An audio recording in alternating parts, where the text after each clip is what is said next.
The BYU Cougars face an upset alert on ESPN for about 30 seconds. And then the college football playoff rankings released their second set of picks of the season. This is Newbie Sports. This is future editing Preston coming at you to let you know that BYU game that I referenced was the basketball game, not the football game. BYU basketball, there was an upset alert fairly early on in the game, and then BYU came back to dominate that game. Yeah, on to the video. All right, we are going to start with the picks from last week. I know it's a little later in the week. It's been fairly busy, but we're going to start with the non-ranked teams. Houston at UCF. I picked Houston to win 27-24. Point differential was correct, but not the exact numbers. I picked Houston to win, and I got the point differential, so I get 1.25 points there. Tulane at Memphis. Good job, Tulane, for sticking to Memphis. I did not get the score correct, and I didn't get the point differential correct, and I picked Memphis to win. So I got 0 points on this. Good job with the Tulane, and good job for Jake Retzlaff for keeping the season alive. James Madison University comes up with the win against Marshall, so I get 1 point there for picking them. And we'll see how they go the rest of the season. We'll see how they do. Iowa State at TCU. Iowa State picked up the win. Point differential wasn't correct, but Iowa State picks up the win, and I get a point there. And I was wrong again about San Diego State at Hawaii. Hawaii showed up, and they showed up big. Good job, Hawaii, on that win. I get 0 points there. So, 1.25 points from Houston at UCF, 1 point for James Madison at Marshall, and 1 point for Iowa State at TCU. That leaves me with 3.25 points for the non-ranked teams. Now, for the ranked teams, and I got to shout out the Cal. I got to shout out to Cal, taking it to Louisville. Sorry, Louisville, on that loss. That's a big win for Cal, and I don't know if you can hear, but the AC is on. We're going to keep going, though. But I didn't think this was going to be close at all. I thought that this was going to be a fairly inconsequential game. Good job, Cal, for coming up with the win and proving me wrong and not counting you in on this key game. Notre Dame took it to Navy. Notre Dame won pretty solidly. I thought it was going to be a bit tighter than it was, but then again, I don't believe in Notre Dame this season. But hey, they won pretty handily, so 1 point for picking Notre Dame. Northwestern at USC. I got the point numbers correct for USC, which was 38, but I picked it to be 38-17. I picked it to be 38-24. It was 38-17. We're going to see that score a couple different times this week. But I picked USC to win, and I got the points correct for USC, so I get 1.5 points there. BYU at Texas Tech. Texas Tech stomps BYU. If you want my breakdown of that game, I'll link it down in the description. I get 1 point for BYU losing, and I picked Texas Tech to win. Now, Indiana at Penn State. I didn't think this was going to be a tight game. I thought that Penn State might have a chance, and they almost came up with it. But Indiana survives. And I am going to say survives, not wins. Survives. I get 1 point for picking Indiana. And then Georgia at Mississippi State. Georgia wins. I got 1 point for that. I got the point differential wrong. Texas A&M at Missouri. I picked A&M to win. But I got the point differential wrong. And, yeah.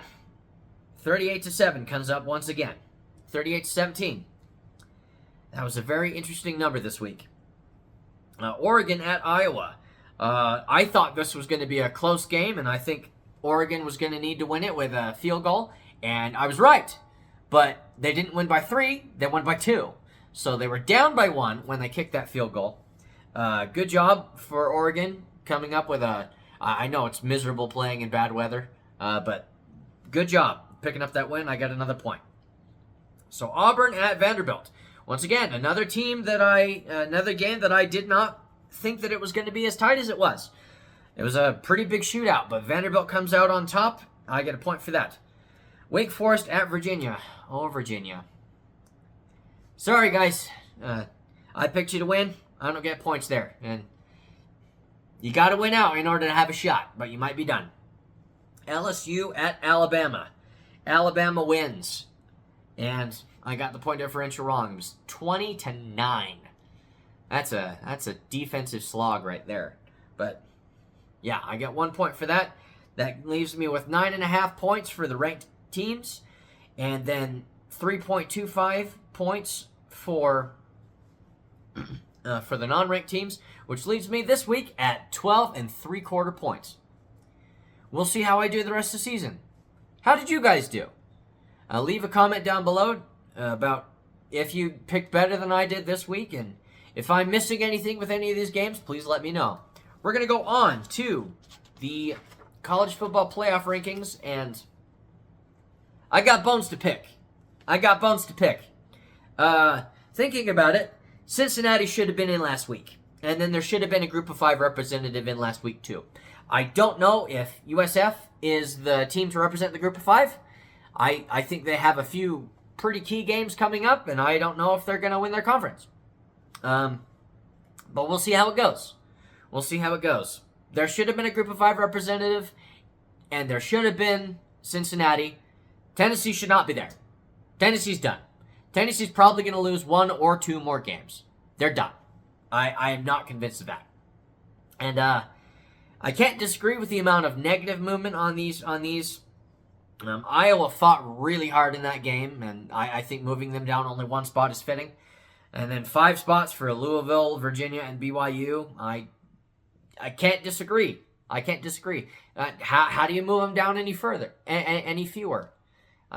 With BYU specifically, you got to score more than a touchdown.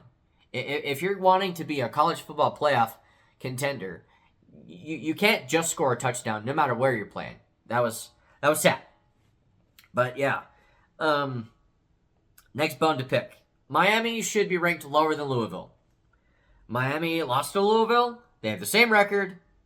Miami should be ranked lower than Louisville, especially because Miami was ranked 2 when they lost to Louisville.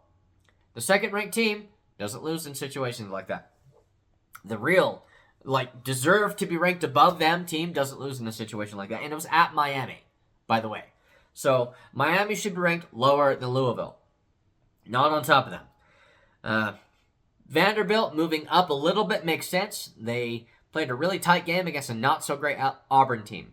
And they might be good. They might just not be coached very well, and their chemistry might be off a little bit. But Vanderbilt comes up with the win, again, in a big shootout. Good job. And then Texas Tech jumping makes sense. BYU is not a bad team, and they've been showing up all season. So Texas Tech to never not have the lead in this game was amazing. Was absolutely astonishing, actually. I picked Texas Tech to win that game, but I didn't think they were going to be win by that much, and I didn't think that BYU would not show up as much as they did, at least on the offense. Defense, we've talked about that. And if you want to hear more about my breakdown of that game, I broke it down after the game ended, and I'll leave the link to that down in the description. Indiana and A&M should swap places. Indiana is ranked 3. They're not ranked 2. They should not have had it be close if they're playing against Penn State. This is their first 6-loss streak in 20 years. Since 2004. So 21 seasons. That is unacceptable. This team is not a good team. I feel bad for saying that because I like a lot of their players and I liked their coach. I think he was a good person. If you're cutting it close with a team like this, you should not be ranked number 2. Texas A&M should be ranked number 2. Indiana should be ranked 3 or even 4. I think it was that bad. But there's that. And last 2 bits of business. Utah being on the outside looking in is fitting. It is also appropriate. I do not think they should be ranked 13th. I don't. They're a 2-loss Big 12 team. They're not giving Big 12 love this season. You saw how far they dropped BYU when they lost. 1 loss, 5 spots. Now they're at 12, which means they're still in a spot to go, but the internet drives me insane. The Utah shenanigans come up once again. A 2-loss Utah team will be ranked higher than 1-loss BYU team. Change my mind. Well, for the person who shared this, ha ha, ha ha ha ha. Also, this is ridiculous. This is why it is really difficult to root for Utah. This is why it is really, really, really difficult for me to have any sympathy for you guys' program. And I think the national media has enabled you, and I think that you've gotten a lot of plaudits that you don't necessarily deserve over the past 20 years. That's all I have to say about that. Utah is ranked below BYU, as they should be, because BYU has fewer losses, and they have the matchup win against Utah, and they lost to Texas Tech at Texas Tech by fewer points. This is ridiculous. Stop it. That's all I have to say about Utah this week. You should not be 13th. You should not be in the running. I think your season is over. I think you're going to pick up another loss. There's that. Let's talk about conference things, and then we'll get to the conference breakdowns. I don't understand this thing about conference loyalty. I'm like, oh, we should root for getting X amount of team into the playoffs. We want to get this amount of team in the playoffs. And first of all, someone saying the SEC is going to get 8 teams in the playoffs? Absolutely ridiculous. Absolutely ridiculous. Who? Maybe 6. Maybe 6 at the most. It's probably going to be 4. But conference loyalty. We should root for as many teams in our conference getting there as possible. How about you focus on your season? Because if you are focused on getting as many people from your conference in as possible, that means that you have to go into a mindset thinking, it's probably better for our conference if we lose this game, isn't it? I don't think any team should ever think that ever. I don't think any conference, any program should ever think, it's probably better for our conference if we lose this game, huh? And conference loyalty sets up that question. It might not be thought about very well, but conference loyalty is ridiculous. Focus on your program, focus on your players, your team, and be the best in your conference. Yeah, root for the people who would show up better for the game and all that kinds of stuff, but don't set up a situation where you have to think, man, it really would be better if we lost this game, huh? Ridiculous. Absolutely ridiculous. Anyways, on to the conference breakdowns. I'm going to start with the Group of 5 conference, and I do think it's going to be the American Athletic Conference. We have quite a few people who are at the top there, including 3-loss team Eastern Carolina. So if they end up winning this conference, that'll possibly throw a wrench in the American Athletic being the representative in the Group of 5, but really, if it's anybody else, I think they got it. I'm a little surprised that UNT is not being shown a little bit more love with their 1 loss overall and only 1 loss in conference. But we'll see what happens. If I were to make a prediction right now, I would say probably Tulane and UNT are going to play for the American Athletic Conference. And then the winner of those games would go on to be the Group of 5 representative. And that is assuming they win out.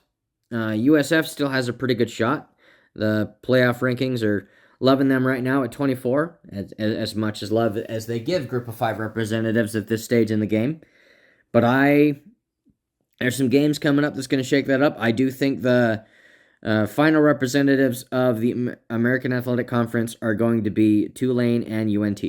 Now on to the American Athletic Conference. Now, I understand why people are giving them a bit of grief, but I don't understand as much. You have a 1-loss team, 2-loss team, and another 2-loss team right at the top there, and that is why they are all ranked. I do understand that. But you have 2 other teams that are ranked as well that only have 2 losses overall, but they have 2 losses in conference, so that does change things. But you have 5 teams from the ACC in the college football playoff top 25 rankings. Now, 15 is the highest, so I understand why people are giving them a little bit of grief because of that, but you have 5 teams that are still in the mix. I don't understand why the ACC is not being respected as much as others, with, once again, 5 teams in, and 2 ranked teams that are in a good position to possibly play in the conference championship game. Now, if the conference championship game ends up being SMU and Duke, that's probably going to be problematic for the ACC. I think they'd get that 5 spot in the conference, the not the 5 ranked spot, but the 5th best conference champion if it ends up being one of those 2, given that they have 3 losses right now and 4 losses right now, respectively. Especially if Duke ends up winning the conference champion with 4 losses, that's going to be a problem for the ACC, I think. But they still have 1, 2, 3, 4, 5, 6, 7 opportunities to win their conference. So we'll see what happens here. My prediction is that it's going to be Georgia Tech and probably Virginia going to the conference championship game, and I do think Georgia Tech would win that. I guess I didn't make my prediction for the American Athletic Conference, but my ACC conference pick, if I had to pick one for the championship game, was going to be Georgia Tech. And let's go back to the American Athletic Conference.